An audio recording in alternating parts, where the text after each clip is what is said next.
Thanks, Katie. Ooh, wow. Can you hear me without this? Or I should, okay. All right, okay, I won't go against the grain. Okay, I'm sorry. Well, thank you everyone for being here.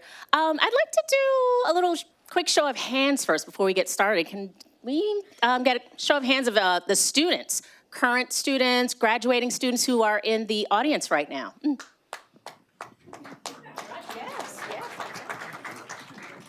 Okay. All right. Wonderful. Just wanted to kind of gauge and see who's out there. As Katie said, we have a great panel here, ready to talk about their paths to success. And as I used to say when I worked at NCCU Bright, we want to keep it very real. For our audience to be able to kind of bring that story to life for you as well. So we're going to go by each one of them and actually, ask about a brief overview of their current position and also what makes their role so critical in the hiring process, or their role so critical at the company that they're with right now. And then we're going to actually start with you, Mark. Okay, so I'm Mark Kinsey. I am the head of quality and regulatory for Fujifilm Diosynth Biotechnologies, and I'm with the Holly Springs site, that is a new greenfield site in Holly Springs. But I had spent about 20 years as head of quality and head of manufacturing at the site in Morrisville, so I have a connection across the Fuji network. And I think for me, as a head of a department, I don't necessarily interview all of the candidates coming in. I don't do the initial interviews, but what I take an interest in is the fit for the organization. A lot of times, my managers will do the initial hiring. If you get called in and you see me pop in on an interview, I'm looking to see what's your positive energy. Are you a person that I think is gonna take ownership, exhibit drive? It's gonna fit. We work really hard. It takes a lot of drive, but we really have a lot of fun, and it's a really positive group. And I can share, my team was out playing cornhole on the deck yesterday afternoon. It was 15 minutes, but we had a lot of fun, and we went back and we worked at it again. So it's something that I look for, is the fit when I do some of the interview interactions. I'm Lisa Saxon. I work at Biogen, and I'm responsible for the groups that write the batch records, the cookbook for our products, our procedures, and also do the production scheduling and manage the investigations teams. I think there's a lot of reasons why my role is critical for hiring, but I think I'm going to point out my best friend, Alan Wooten, if you'd like to stand up, is the site lead for talent acquisition. So that's the man to talk to for being interested in jobs. And so there's a number of internships that we have available right now, and now's the time to go for those. So please look at our website for that. And much like Mark said, it's about the fit, and I have open positions on my teams and know a lot of people. It's all about networking, right? So definitely speak to Alan. Thank you. Hi, everybody. I'm Deidre Nunnally. I am representing Abzena/Pfizer today. So the answers I will give you will be a lot about Abzena, as we've been hiring a quality control organization there. I am analytical by nature, and so I head the quality control group. So I will speak mostly around labs and analytical work for any of you interested in that area. And feel free to reach me afterwards if that is an area of interest for you. And let's see, what else was I supposed to say? Why I'm important to hire, or in hiring. I guess I'll say something similar to Mark. What I'm looking for is potential. I want to know, not that you've used an HPLC or a pH meter or a conductivity meter in the past, but that I can train you how to do it, right? So I want to see that potential in the candidates that we're hiring. So that's what's important to me. That's what I want to see on your resume. That's what I want you to emphasize when you interview with my team. Save the best for last, huh? Okay, no pressure. Hi, I'm Gene Lofton. I am the Manager of Training Development at KBI Biopharma, probably 5 minutes away from here. So we are also hiring. So my role, if you think about training and development, first individuals go through what? NEO, so new hire orientation. So we have a part of that. We also, once they're finished their 2-day NEO process, then the manufacturing people, they're under my wing for 2 weeks. Started off as a week, and then we wanted to build more sustainable learning for that individual. Because again, if you're with HR for 2 days, we only had you for 3 days. That's not enough time for us to really help you acclimate to the, biopharma world. So my role is really critical for the new hires coming in because we want to make sure that we give them the tools to be successful. And that's why I extended out the training week from 1 week to 2 weeks to give them more time to be acclimated, to learn the process. If they have questions, nothing wrong with failing, because we all learn from failing. So again, give them that environment where if they fail, again, they could learn from it. And so that's why my role is so critical for the success for a new hire. Excellent. Thank you. Appreciate it. Appreciate it. So as far as questions go, for those, graduating seniors who are trying to find that perfect position, looking at different, companies, at your particular company, if you know what entry-level positions may be available, if you might be able to tell, us in the audience, or if you want to have Alan mention a few, that would be great. Or what would be the best process, for those seniors or even those juniors who are actually looking for that great internship or that master's student who's looking for that co-op, position as well. How do they go about that? And then also too, for you, and I know you've already mentioned certain things that you're looking for, but what would you say really, really makes that individual really competitive? Maybe that one thing that really kind of stands out, for you when you're, potentially looking or reviewing, or if somebody puts, that resume or that CV in front of you that really kind of catches your eye. Because I know technically wise, they may be on par, very similar, but if there's that one thing that stands out for you, I think maybe the audience might want to know that as well. Mm-hmm. And let's start with, I'm going to start with you. Yeah. Let's start with Deidre. Okay. So from a quality control perspective, I'm always looking for anybody who understands analytical work. So that always looks good. But I do understand that for entry-level jobs, many times you don't have that history. So then what I'm looking for, besides potential, as mentioned before, is also just that you can think logically, right? That you can tell me a story in a logical way. So when we're interviewing you, if you can't tell me your experiences because this is your first job, you're trying to get in, that's perfectly fine, right? We do have entry roles, not just in manufacturing, but also in QC. I'll put my bid out there. We're not hiring right now, but we do expect to be hiring again come this summer. And we do have environmental monitoring in our QC micro lab that I think many of you might be interested in due to what you are learning in these biotech programs. So I will just say that I want to see that you think logically and analytically, and that's what's important to me, whether or not you have a Bachelor of Chemistry or Biology. That's helpful, but it's not critical for some of our roles. Yeah, go ahead. Yeah. So I just want to say, first of all, the fact that you're here. Yes. Okay, hands down, the fact that you're here. This is how you set yourself apart. You also set yourself apart by doing work in internships and co-ops. I was just sharing with Mark that I was an intern at Diosith for a summer. Deidre and I worked together at 2 different companies, and one of those was when I was a co-op and we overlapped. So there's definitely, that sets you apart by far. And not being too stressed out about what your entry point is, because you can change. I've worked in multiple different functions in this industry. So I think that's really important. Linking in with people, so you have all of our names, you have the program, link, and the amazing panelists that were up here earlier, link in with them and say, yeah, I was there, I saw you. And that can start a conversation. Now, just realize that there's a lot of busy people, and you may not hear back from everybody, right? And that's okay. But how many shots on goal do you take? You miss the ones you don't. I probably said that really bad, but sports person. But anyway, you know what I'm talking about. If you don't take the shot, you miss the goal. Yeah. So, and then when you get into the experience part of it, I can't stress enough that your entry point it doesn't have to be where you stay. So I've worked on the floor, I've worked all shifts.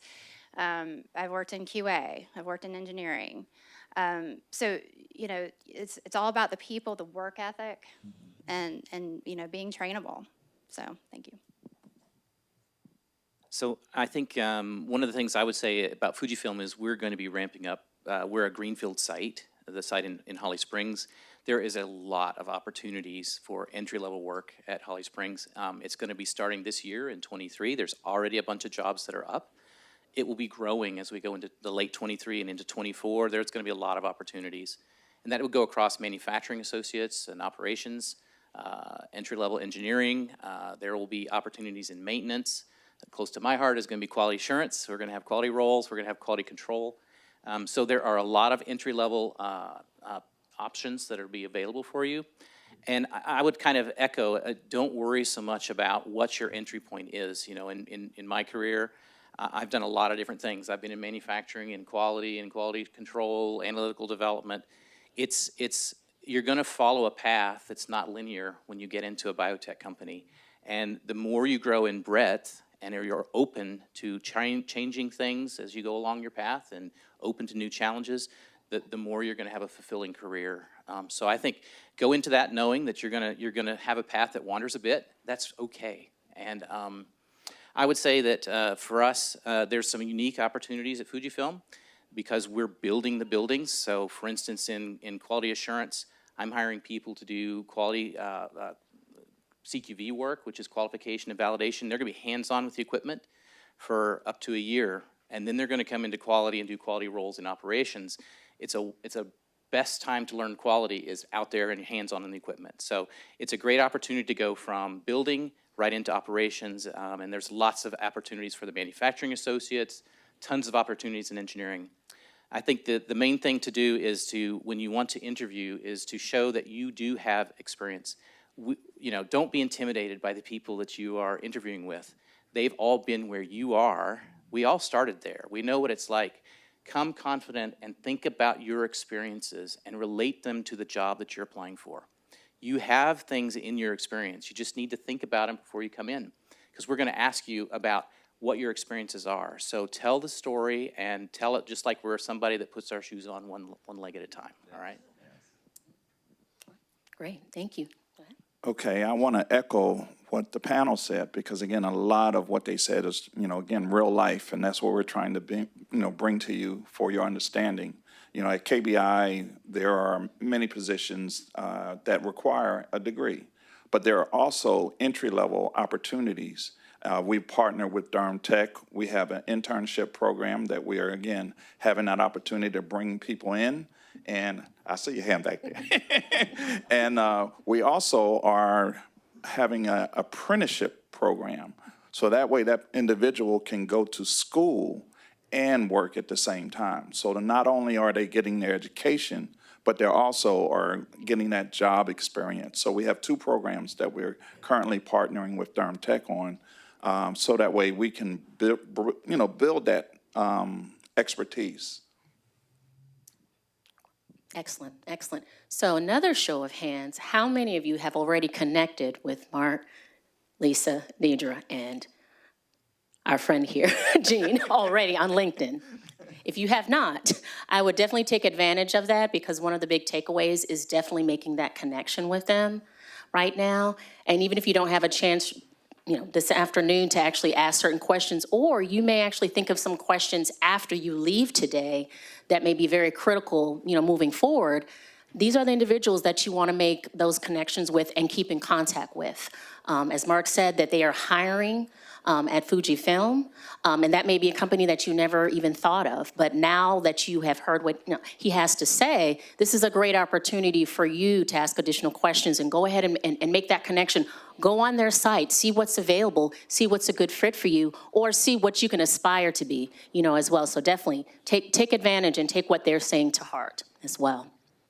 Can I add something Yes, to that? yes. Keep in mind, too, that when you link with us on LinkedIn, you're linking to our network of people.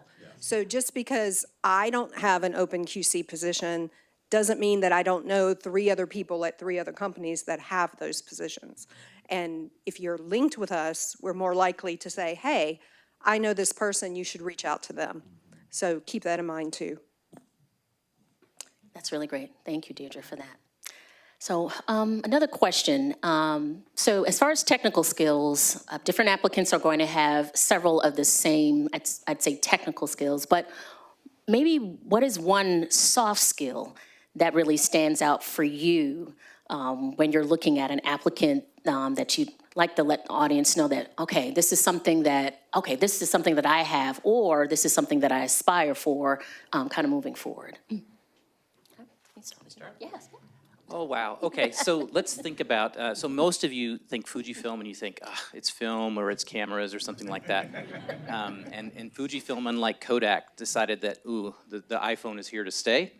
And they diversified and they went into biotechnology rather than riding the ship down on print film. And so what I would say about Fujifilm is the thing that you need to really do to distinguish yourself, really? Yes, the soft skill that really Soft skill? distinguishes, yes. So I think the soft skills about Fujifilm, we have something called Genki, and that's the reason I bring up about Fujifilm. It's a Japanese word that talks about energy. It's about positivity. It's about being present and showing energy with your colleagues and teams. And we work in teams, so if you want to demonstrate some soft skills that are going to really fit in our environment, is show that you're a team player, bring energy and ownership to what you do, and you will stand out in an interview. And there's lots of people who show up and just tell about check the box skills. Show that energy and teamwork. That's what we're looking for. Excellent. So much like that, we have Biogen elements such as pioneering, agility, accountability, and so forth. The soft skills cannot be, I mean, they should never be underestimated, because you can be the best technical expert in the world and, not have people want to work with you. And then you don't get very far with that, unless you're in a lab by yourself doing your own thing and not needing anything from anyone, which is never the case, right? So the soft skills are so important. And, most companies, I think all companies, rate their employees on performance and behaviors. So behaviors are very important. I think a couple that stand out for me are learning agility. Is very important in this industry, because something is always changing, and the ability to deal with change. It is constant, and I know that's cliche, but it is constant. And change on the dime and be positive about it, right? It doesn't have to be toxic positivity. You can say this is hard, this is tough, but we can get through it, right? And a lot of times you're helping your colleague and you don't even know it when you're in those moods, right? You bring people along with you. And then the other thing I would say is collaboration is really important. So Rick, where are you at? Rick Lawless. I don't know if he's in here. Anyway, he was my senior advisor when I was getting my chemical engineering degree, and the senior project was rough. And so collaboration was really key, and making sure that everybody brings something to the table, and then you help out somebody when maybe they're having a rough time. Those are important. Yeah, and I would add to collaboration, communication, right? It's a technical skill, but it's also a soft skill. Technically, can you communicate with me? Well, hopefully the answer is yes. But do you know how to communicate with different people in their different styles of communication? And that is something that is not what I would call a technical skill, but a soft skill. Learning how other people accept your communication is very important in this industry, because you can be a very straightforward person, but that may come off as very brash to someone else, right? So you have to learn your style of communication, but then you have to feel out how that communication impacts the other person or people in your team. So just keep that in mind, that communication is both a technical skill and a soft skill. And I very much want to see that you can communicate not only with your colleagues, but with your management, with people that may work for you one day, all levels of communication. I'll join you. I would say one of the major ones, because it's a soft skill, but it's also a technical skill, is problem solving. We're in a startup mode at KBI. And when you think about a startup, and those that are in the audience that have been in a startup before, you get to do many things that you never, ever thought you would have an opportunity to do. And that's where you get that ideas and that growth opportunity, because you're not just coming into an established facility to just running, and this is where you fit in, and this is what you're going to do, and hit the box, and, no. In a startup, you have a wide range of opportunity to grow, to learn, to do things that you would never have an opportunity to do in a established facility. Time management would probably be my second, because if you can't manage your time, you can't get anything done. And if you know in this world how things are going, we needed what we needed yesterday. So I don't know how many of you are in that world, but every time I got a deadline, hold a minute, you just gave this to me and it was due yesterday. So, again, how do you manage your time in order to make sure that you can accomplish the goals for not only yourself and your growth opportunities, but for the company itself? Excellent. Thank you so much. I wish this was 20 years back and I was sitting right there so I could write all of this down feverishly, as well. I love that our panelists are keeping it very, very real, which I think is very important for you as an audience. So this next question is probably a big one. When I worked at Bright, and we would have students go out for interviews, and they would come back, and they would be just excited and just happy. And then that 3-4 weeks later, they say, well, Miss Natasha, I didn't get that job. What happened? And I didn't really get any feedback, and I thought I prepared like I was supposed to, but I didn't get that job.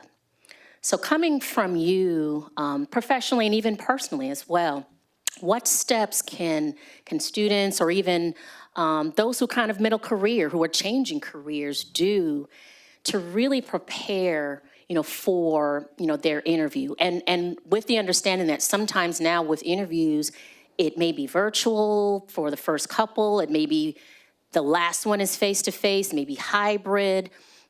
Just what are some key steps that you have found have maybe really helped you along your journey to kind of really nail it in that interview space? And I know that's a big one in that respect. So, Lisa, I'm looking at you. So if we can start with you. I should ask some loaded questions. So there's a lot there. So preparing for well, first of all, whenever something that was told to me a while ago that has really been helpful, you can stand out by handwritten thank you notes. If you can find a way to get a handwritten thank you note to people, that it's harder to do these days, but it's pretty nice.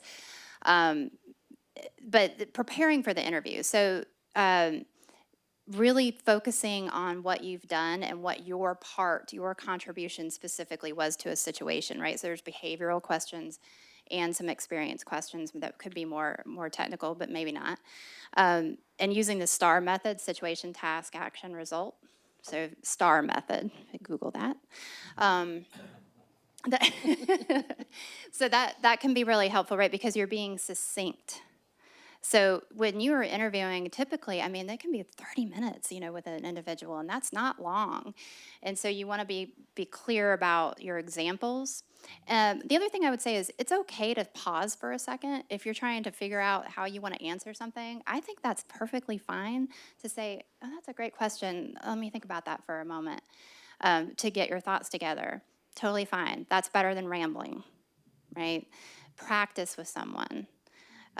Know your value because you have it, and be able to communicate it. What's that? Is there some? No, that's great. Know your value. I love that. Thanks, Lisa. Anybody else? Yeah, I would definitely say practice. So I would highly encourage you to find a mentor or someone who can guide you. They could be 5 years past you, they could be 20 years past you. But it's great to practice with them because they'll tell you, not the best answer for that question. Why don't you emphasize this instead? So practice is definitely good. And if you have a mentor, it's especially good to practice with them because they're probably got a lot of experience and they can tell you what to do or what not to do. But I will say, no interview is truly a failure. If HR calls you and says, sorry, no, you didn't get it, you need to ask for feedback. And good companies and good HR people will give you that feedback. And even if they don't have it with them, they will go back to the hiring manager and ask for that feedback and provide it to you. So definitely ask for that feedback if it's a no, because you want to know what you should work on the next time. So it's a learning opportunity for the next interview. Ooh, can I jump in? Sorry, I have one more. You just made me realize, sorry. People that work with me know it. I can't keep my mouth shut sometimes. So one very important thing to prepare, no matter what company you're going for, research it. Look it up, because when I said Google earlier, you laughed. Sorry, Google it. It is so important. Everything is out there now, so you can look at the pipeline of products. You can look at how their mission connects to what you want to do and who you are, like Armand said, right? And that's the passion that you show, and you can go in and asking a question. Hey, I saw you have a couple of new approvals by the FDA, and there's one decision that's coming up. How does that affect your department, and how does it affect this position? What help do you need? That will set you apart. Yeah, no, you stole half my answer. Because I was like, oh, but again, I've been turned down more times than I applied. So don't take it personal. That job was just not for you. You know what? What God has for you, it is for you. So, sorry to get, but when you think about the skills that the job is looking for, what are your transferable skills that can equate to what they're looking for? Maybe you don't have this, and this, but in that other role, you did this, and that, which transfers into those skill sets that they're looking for. So make sure when you're looking at that job, see if you can info interview somebody that works there to get another opportunity to prepare. It's one thing to practice, and I definitely agree with practicing, because again, that wasn't such a great answer. But again, look at your resume, compare to what the job is looking for, and see how you can match that up. Because again, if you are a good candidate, regardless if you have not done all the things that they're requesting, in that interview, when you communicate, they can see the value and how you would fit into that team. And they're willing to bring you in and take that opportunity to grow you into that position that you want to be in. As I listen, it's kind of interesting. We're not talking about the coursework that you had. Yes. Or the internship, or maybe as some kind of internship that you may have had. We want to know you as the person. Mm-hmm. So, even if you're an introvert, like I'm a little bit of an introvert, but you need to open up and ask yourself who you are, and that needs to come across in the interview, because we care about who you are and how you're going to fit in the teams. We're going to work in teams together, and that is something that can come out in practice. You really need to think about your experiences and how they relate to the job. If you're military experience, you have military experience. A lot of times people undersell their military experience or other experiences in jobs that are not biotech related or not to do with their schooling. Mm-hmm. There is a lot of transferable experience out there, and please just think about your experiences and make those kinds of connections. I would say be concise in the interview. That's what we're going to want to do. We move at the speed of light sometimes. We want people who can be concise. And the last thing I would say is come prepared to ask questions. It is a totally different feel when you're interviewing someone and they come with questions that are relevant to the job, not some generic question about, what products do you make or something like that. But seriously, about what is the job like? What is your culture like? Ask something about the job. You will stand out from others who, a lot of people just don't ask anything. That's great. That's great. Mark, I'm a little bit of an introvert too, so I can identify. I'm not believing that. Oh. Thank you, Jean, but I am. No. But actually, great segue, because I think this would be a good time, Katie, if we can see if any of our audience has any just any questions. I think I already asked the deep, no.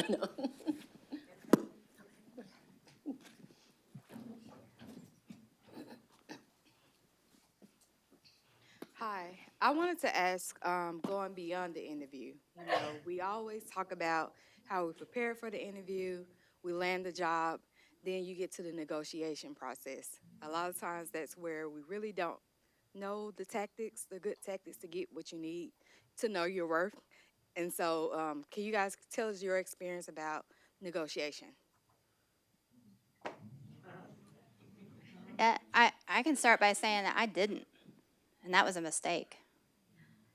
So, I mean, there's lots of articles and data about women in particular, right? That don't do that. So I'm still learning. I'm going to be honest about that. But I would say the fear, if you get an offer, the fear of countering that is so large. How many of you have been fearful in your life about that? And what's the reason? You think they're going to come back and say, no? If they gave you the offer in the first, Alan, I hope I'm saying the right thing. If they gave you the offer in the first place, they're interested in you. It's how you do it, right? So that's another thing you can research. It's tact. A question instead of statements like "I deserve." The entitlement piece. There's ways you can do it, and I think using your situational awareness is key. I think asking questions is completely fine. Research. There's websites like Glassdoor. So I can't remember all of them, but you can research. The industry, when I first got into it, there wasn't a lot of data points around that, and it was probably a little bit before, the internet was there, but it wasn't widely used. But you can research now, so I would say that, and don't be afraid to do it. That's the key. Yeah, and I would say, don't be afraid to just open up a little bit. It's not like going to the car salesman. It may have been like that when I started or something like that. So Jenny's here from Fujifilm. She's a real person. She's very easy to talk to. And I would say be open and transparent with what your needs are. If you want to talk about work from home, or you want to talk about flexible work schedules, or you want to know, well, what is the salary banding for this? These are things that are okay to talk about. It's not taboo. But I think come at it with a sense of collaboration, that you are interested, not a sense of entitlement. I think that's really, really important because that's really who we want you to be in the organization. So. And I would say it does get easier as you get further into your career to negotiate. I mean, when your first job out of school or your second job, it's kind of hard to know whether you're paid enough or not enough. We always think we're more valuable than we are, right? We think, oh, this company can't live without me. But in reality, it's just hard at the beginning. But as you grow in your career, you will know more about what people, especially in the roles that you're looking at, are doing, because you've seen Glassdoor and you see the range, and so you know what you should be getting, or you know the benefit that is important to you, right? Work remotely might be super important to one person, but insurance benefits might be super important to someone else, right? So as you learn, you know which benefits you want in your job, right? Because it matters to your life. So just keep that in mind. And I guess to follow up, I agree with everything that's being said. It goes back to research it. So research the salary that the role that you're looking for falls in, because once you get that offer, you'll know where you land. And also, how many people have heard of a signing bonus? So again, if you need more money on the front end, you can always request, okay, this is the range, my benefits are here, I'm good with that. What could we do like right now as a signing bonus, an opportunity for them to say, yes, we really want you. So, you're in the driver's seat, even though you think you're not. They want you, you want them. So how can the two be married up? And to use that, opportunity to be able to, broaden yourself. And again, once you sign, you're there. And I know in the new millennium, 2 years here, so I can go here, so I have 2 more years, I can go there. Because a lot of times when you get with an organization, going up through the whole organization, it may take you a while to get to the salary that you want to get to.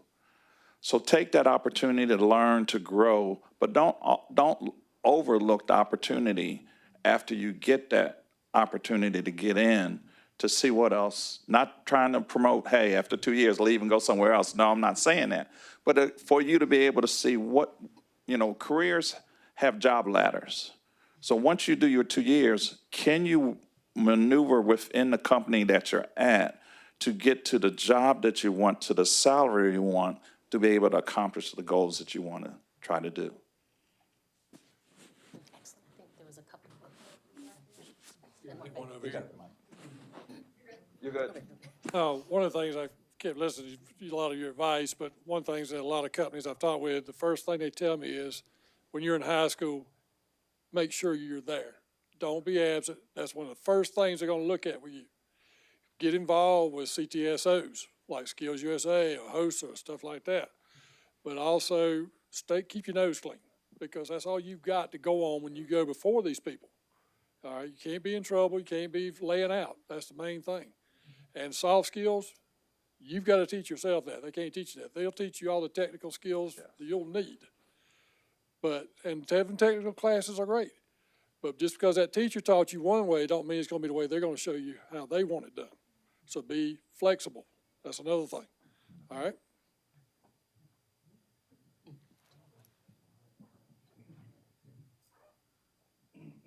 Go ahead. Just to add to this really quickly, we always talk a lot about the actual salary, right? The pay itself. Every single company, we're all trying to push the total earning potential as well, right?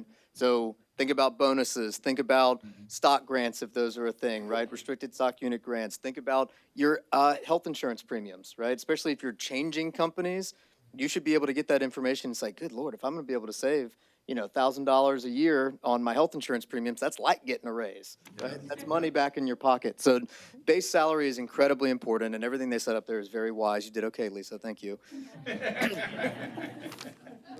Consider the total package, right? Total package.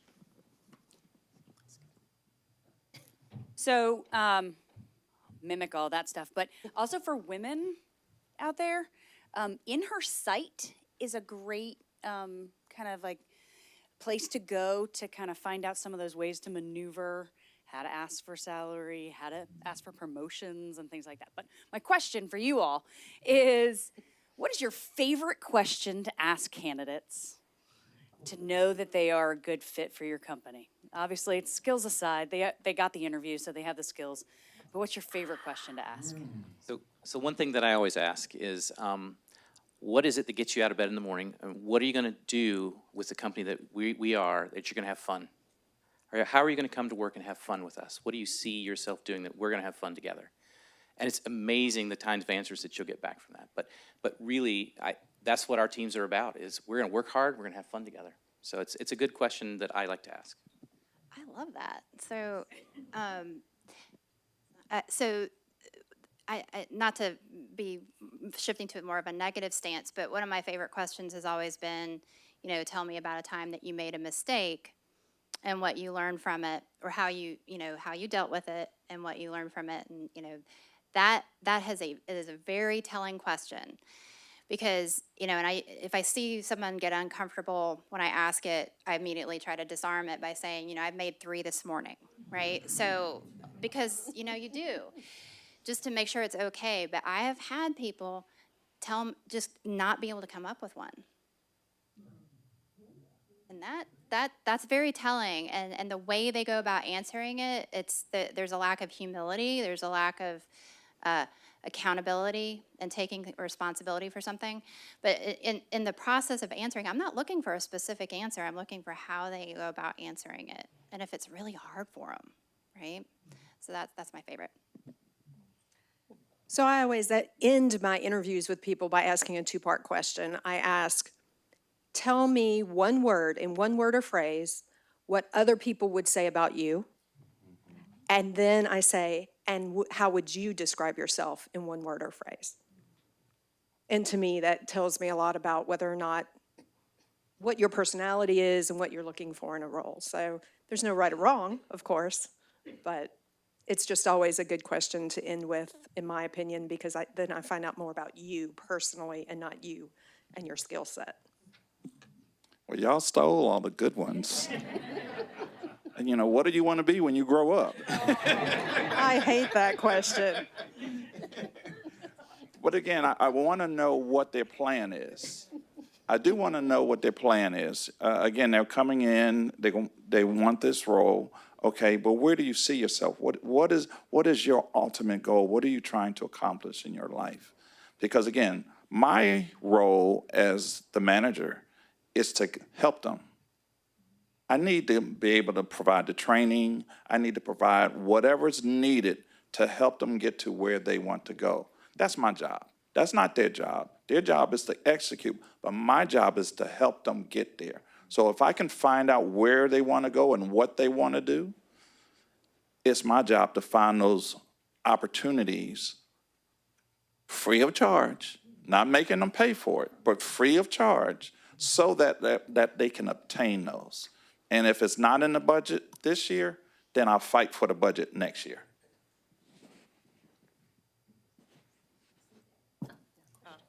Hi, I was going to ask, when you're evaluating candidates that have like a little bit of experience or some, how do you value breadth of experiences versus depth of experiences? Would you advise somebody to specialize in like a particular area, like upstream versus downstream, or manufacturing versus R&D? Or would you recommend that somebody become really, really specialized? They're your go-to person for a certain thing, but they may not know much about other areas? I like that question because I like the diversification. If you got the upstream and downstream, well, what if I got an opening in upstream but not downstream? Then I can steer you and, again, allow the other hiring manager. I say, hey, I got a great candidate. We interviewed, but I don't have a position in downstream. But I know you have two over here in upstream. But they applied for maybe something was left on, Indeed, and they never took it down. And it was sitting there, and that's why you applied. So I love the versatility of somebody having, that dual role, but it never hurts you to go into, either upstream, downstream, because again, that'll funnel you. But still, is that where you want to go? Is that where you want to develop? Because if you really want to be, I grew up in cell culture. So that was my world. And I wanted to learn purification. I was at Biogen. And no sooner than I was getting ready to go over to purification, I got into training. So I've been in training the other half of my life. But I, again, started out in cell culture. And I love cell culture. And that's, today, if I had to quit my job and go back, I want to find a job in cell culture because I loved it. I love growing cells. That's the part of the job that I love. But I still, in the back of my mind, said, I wish I could have got into purification because, again, the things that you wish you could have done that, you didn't get a chance to. So that's my reply. I would say I hire for both.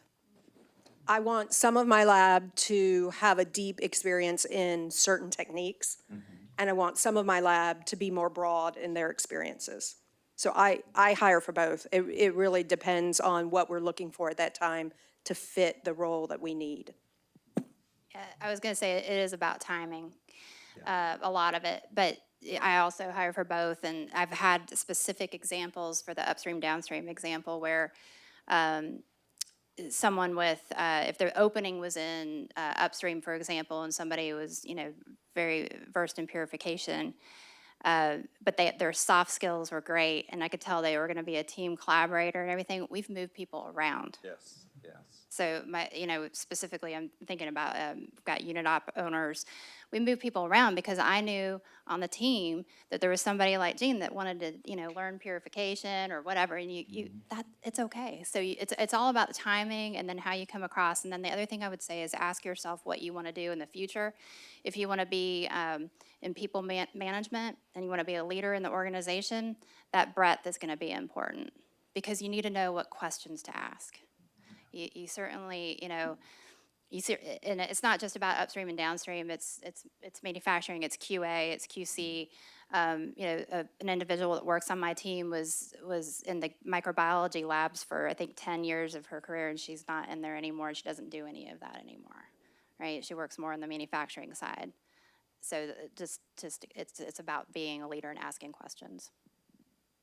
So I love this question, and I ask employees that work for me this a lot, because it's not just an entry-level question. It's really a career question that you're going to ask yourself over and over.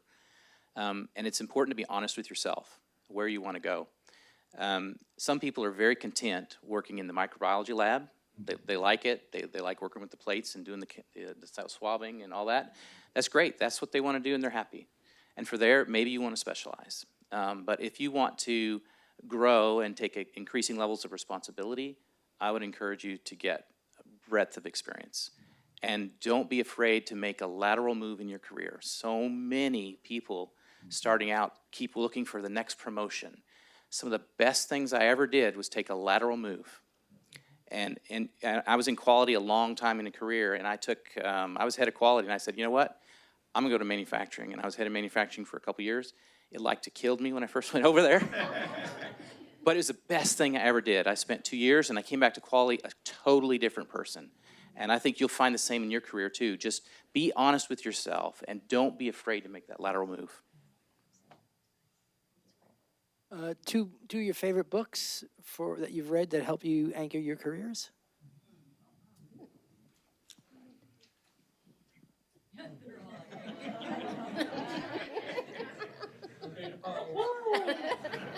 Two favorite books.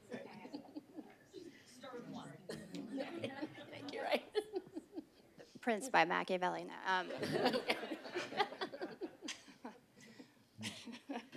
I'll say that one of my favorites, which actually Biogen did an entire service on this, gosh, I don't know when, 6, 7 years ago, servant leadership. That, 20 years ago, servant leadership wasn't, no one understood what that was. It was just, you're a director, you direct people. Servant leadership is really something that I have to admit, I felt like I was in that direction anyway, but really made me realize that that is the direction of the future for people. That's what younger people want, is a leader that really serves them, not a leader that just tells them everything to do. So that book was really eye-opening. Even though the company kind of was making us read it, it still was really a great book to read. I was the site champion for that too. Made you read it, so it did. Okay, so servant leadership. It was great. Okay. Think Again by Adam Grant's good recently. I was trying to go back because it's, when you say anchor in your career, I mean, there's so many of them. But servant leadership, the principle of it is really key. And then I'll have to loop back. I don't know if you have, because there's a lot, but mostly I skim through them, and Audible, thank goodness for Audible. So just on that note, one thing that I've done with my team, and we started this over COVID, we started doing a book club because, and we focused on diversity in 2020, and basically we would pick books and then we would listen to them and only talk about a couple of chapters every month. And that way it wasn't overwhelming, because when you hand somebody a book and they've got their day job, and it's really hard. And then we would talk about it for 30 minutes, once a month as a group. And that was really helpful because it was more digestible, and we have a whole list now that we haven't gotten through, but that's a good example to do with friends. So I've been thinking about this, and there's lots of books we could all talk about, and a lot of these are like senior leaders and things like that. And I'm trying to think about something that I read, and I'm going to date myself really bad, but I think it's still out there. But it was the first book that I was told when I started working in a biotech company. So I'm thinking about entry-level people, you're getting started. And there's a simple little book, it was called The 1 Minute Manager. And it's about how you can interact with your manager, and how young managers can interact with their teams. It's really simple principles you can put into practice and start your journey. And from there, you can learn lots of other leadership books and all those kinds of things. They're all great. But if you want something practical, that'd be what I would come to mind for an entry-level person to kind of take a look at. All right, y'all ready for this? It's astounding. Who moved my cheese? Again, that was a phenomenal book, and it teaches you so much that you can use in your day-to-day life. But the main book that I would say, because again, when I was at Merck, when I was working there, was Khalil Jameson, The 12 Inclusive Behaviors. Because ever since I got trained on the philosophy, I still attribute to it, and that's been my work life since I've been incorporated into 12 Inclusive Behaviors. Because again, when you think about diversity, equity, and inclusion, you can't work by yourself. We talked about teamwork. How are you going to be that cog? How are you going to fit in to this team that's already there? So how are we going to, blend you in?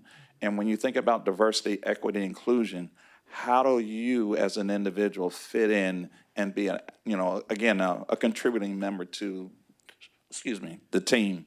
And so that was life-changing for me, was the training from Khalil Jameson. And I still live it to today. I'm trying to bring it into KBI now. I'm going to do some training on it. Hi, thank you so much. This is a question about hiring practice. So in response to questions about, what are you looking for, some of the examples that you gave were, very specific, right? Specific skills, specific ways of working, specific ways that someone might address a question. But some of the responses were kind of more nebulous, like, what's the energy like, or what's the fit? And my question is, how do you avoid bias in looking for those things? Because, for example, on search committees, sometimes I'll hear something like, oh, they didn't have enough energy, and so it's a bias against people who are introverts, or, oh, they were really too nervous, and that's a bias against people who, as younger people, might be from a group that is not treated with respect and kindness from authority figures. And so there's all these ways that fit can introduce bias, and kind of how do you mitigate that? Because everyone has that bias, those biases. Yeah, at Biogen, we focus on unconscious bias, which is what you're talking about, I think. I don't want to put words in your mouth, but so there's a couple ways we do that. We make sure during the hiring process that we have a diverse panel of interviewers. We make sure that the candidates are diverse, but you can't, thought diversity is really important to me, for example, and you can't see that, right, until it's in action. But I've been on interview panels where during the wrap-up, we ask, are we being biased? And do a round robin about something, and to call each other out. So, is it perfect? No. But I've had situations where, people have said, hey, especially the introvert-extrovert situation, that's a big one, because the classic definition, there's somebody on my team that's an introvert, and I've learned a lot from him. And I'm a little bit of both, but I want answers right away.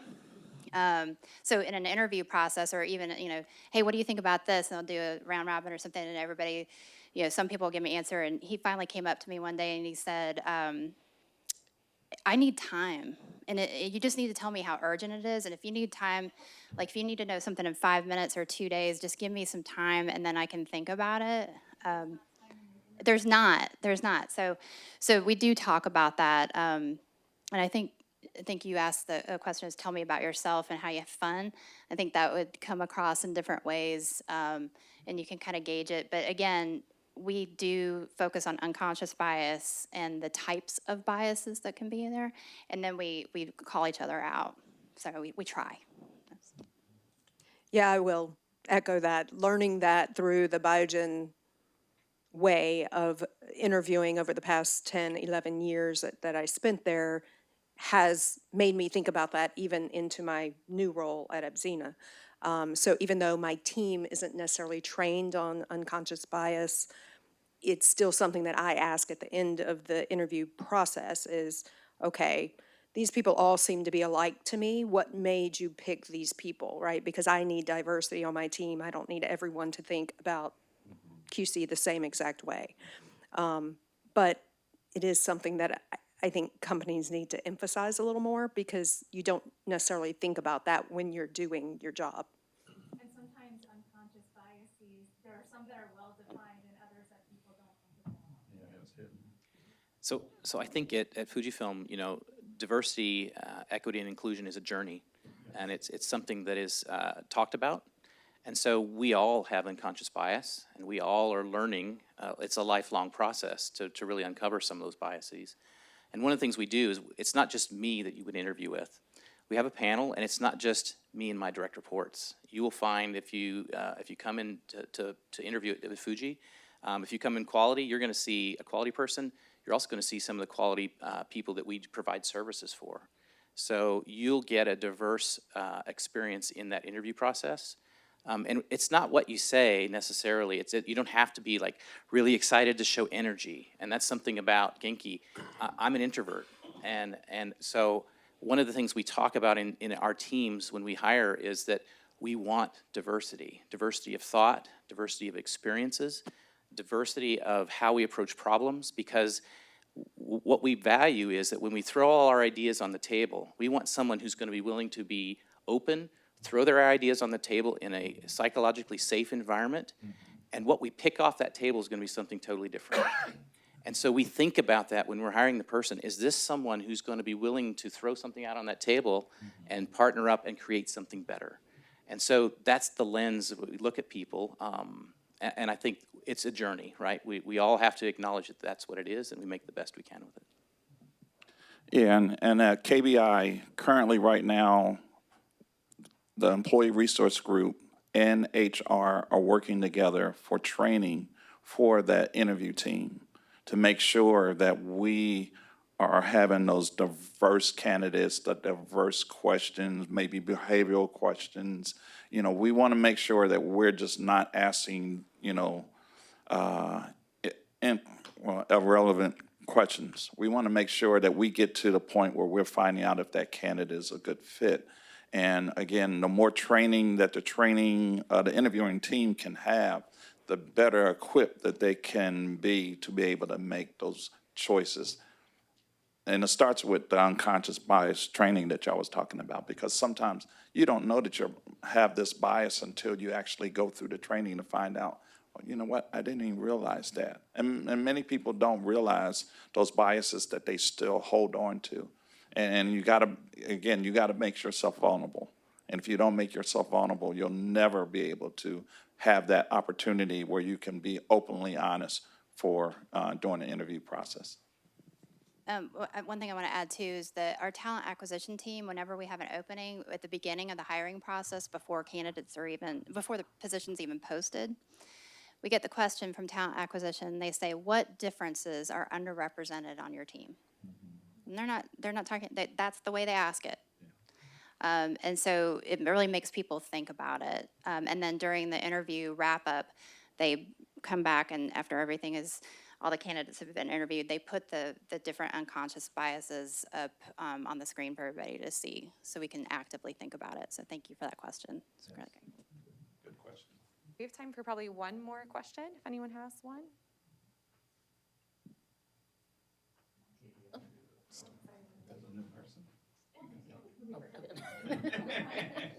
We'll take two. Well, my name is Brittany. I'm from Abyssinia as well. So my question is for, or Pfizer now.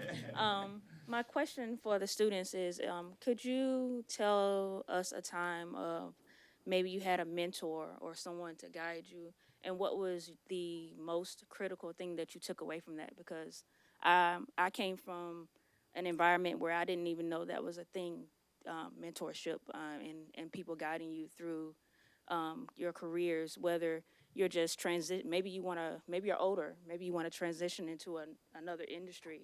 How do you do that? And maybe you're a student going into the work field for the first time. How important is the mentorship? What was your experience and what was your takeaway? It's key. So I was a non-traditional student as well, and just paid off my student loans just this past year. and didn't get into this industry until I was 30. So the mentorship and switching industries was really important to me, and I could name a couple of people off the bat that I met in school through ISPE, if you're familiar with that. It's a great organization, and that's where I was able to get a couple of mentors by just being engaged in that organization, being on committees or so forth, and I'm still friends with them today. And I didn't even know it was a mentorship at the time, to answer your question. So I think there's formal and informal, and I think just asking, don't be afraid to ask. And that's one of the things that when you link in or ask to link in with somebody, you can just say, hey, do you mind having conversations with me? And just, kind of like a pseudo mentorship type of thing, and see what they say. I didn't answer your full question, but I want to give time to the others. Yeah, I would say I didn't use mentors early in my career, and I feel like now that I can go back and look at it, that did hinder me, right? Because I went by what I could see, which wasn't the whole pharmaceutical industry, right? All I could see was what was right in front of me.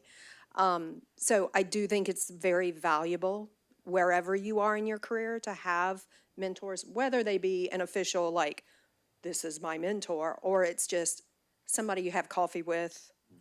I don't drink coffee, but you know what I mean. Have a diet soda with, and just talk about, hey, this is what I'm interested in, or what's the feedback you're hearing about me, or this is what my boss said, I don't agree with it. How can I change his perception of that?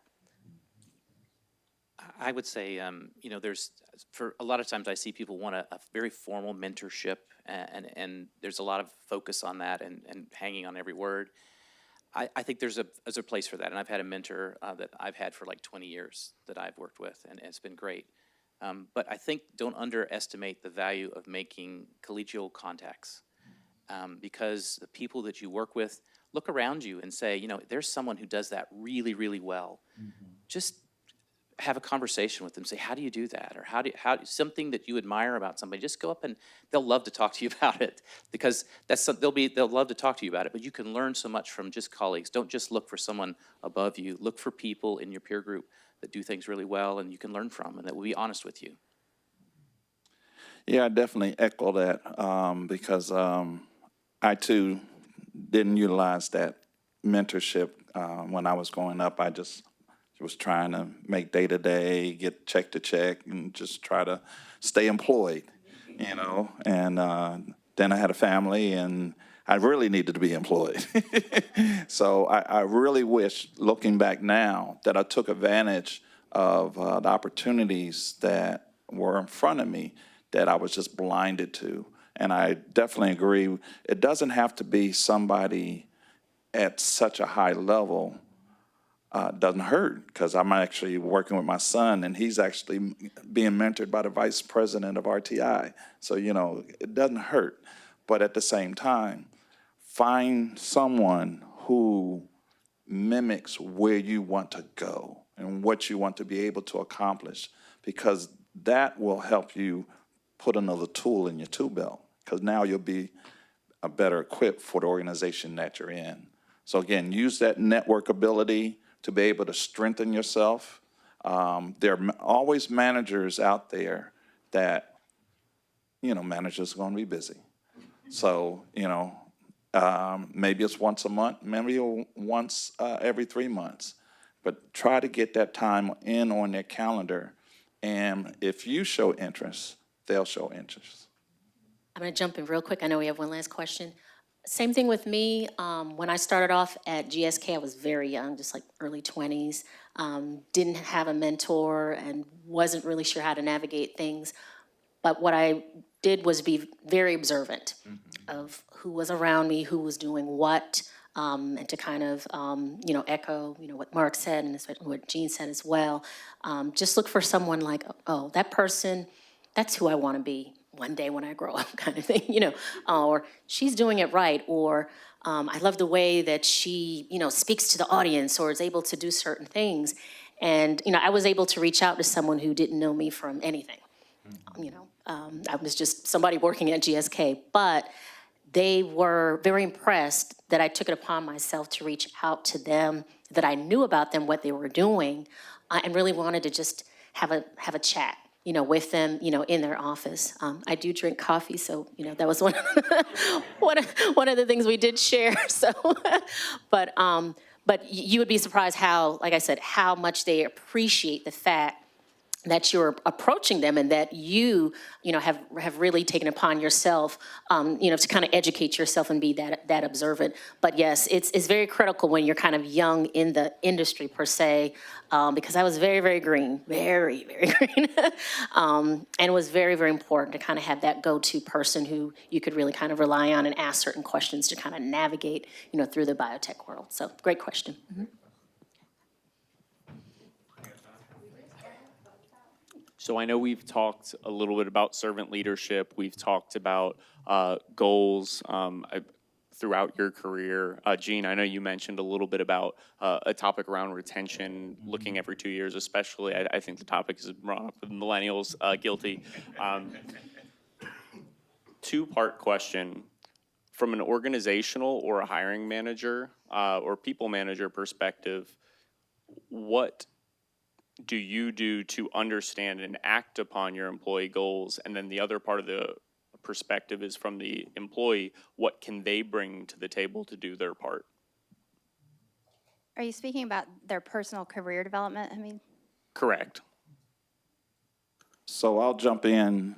One of the things that we try to have is focus groups. So again, opportunities so we can listen to the employees, again, what is it they're looking for? How, and again, that goes back to the employee resource group. Because again, if we're going to be a diversified and in making sure that everybody's equitable and everybody feels included, we need to have that conversation. And again, most of the organizations here have employee resource groups. So again, you can have that funnel through so that way it can make it to the people that make the decisions. And I think that's a key part of having your voice. You're not in the room, but guess what? Your question and concerns have made it through the pipeline. So that way it's addressed even though you're not in the room to answer that question. And I think that's the benefit and the boldness of having employee resource groups, because again, they can take that opportunity to represent you and you're not in the room. Go ahead. Oh, are you going to add? No, I'll let you go ahead. I was going to say the one thing that I do that I learned very early in my management career was the most important thing to me on a day-to-day basis is having one-on-ones with my people. Yeah. Not just my direct reports. I do skip levels as well. Not as often, obviously. I can't meet with 35 people every month, right? So I have, weekly or biweekly one-on-ones with my people. Part of that is to go over their work, obviously, but part of that is to discuss their development and where do they want to develop and what do I see that I think they need to develop. And then when I have the skip level one-on-ones, that is usually to talk solely about development. I come in, many of them will start with, well, I'm doing this work, and I'm like, no, that's not what I'm here for. You talk to your boss about that, right? It's not my job. My job is to figure out what you need to move forward and to be looking at that at a higher level than what your supervisor can see. And I find those usually people open up a lot at those types of one-on-ones because it's private, and if they say, well, I want to do this, but I don't want you to say anything yet, right? Because that's like my goal, but I'm not ready. Then I can just let them know that I see some things I think they might be interested in, but that they don't have to act on it if they don't want to. Yeah, that's really important.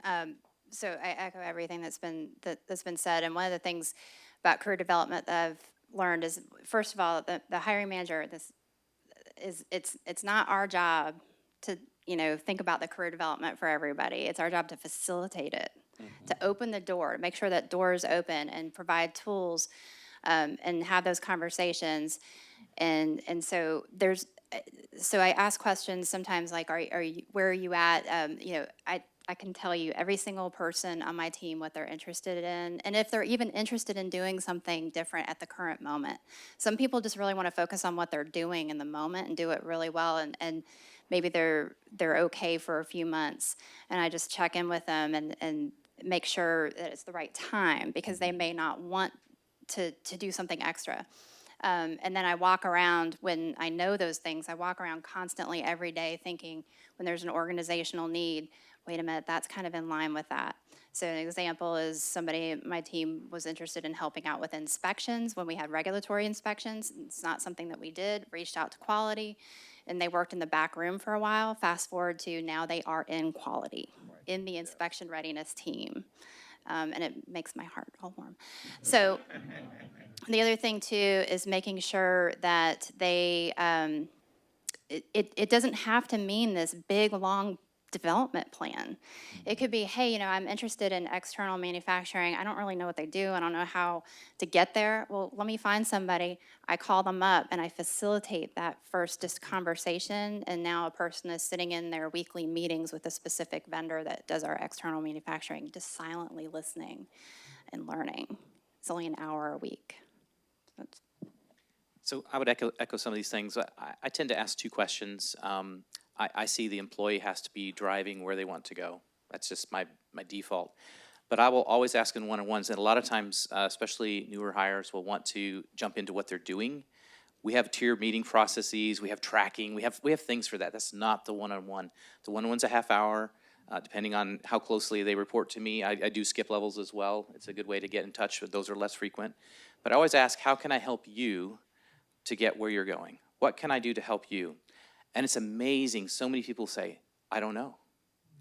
But if you ask that, if you're being asked that over and over, pretty soon they come up and they've done some thinking about it, and they've got some ideas, and pretty soon they start driving, because when they come up with, when you think where you want to go, and I'm asking, how can I help you, then that's where the motivation and all that comes from. And I think the second thing that I try to ask is, how are you feeling about where you're at? Because some people don't realize they're miserable doing what they're doing. And they don't know what to do about it. They don't know they need to think about something else. So those are two things that I ask in one-on-ones, and it's amazing they may not know the first time you ask, but after a while, then things start coming out of the woodwork. So I think that's important in the one-on-ones. I think we've ran past our time. Thank you all so much.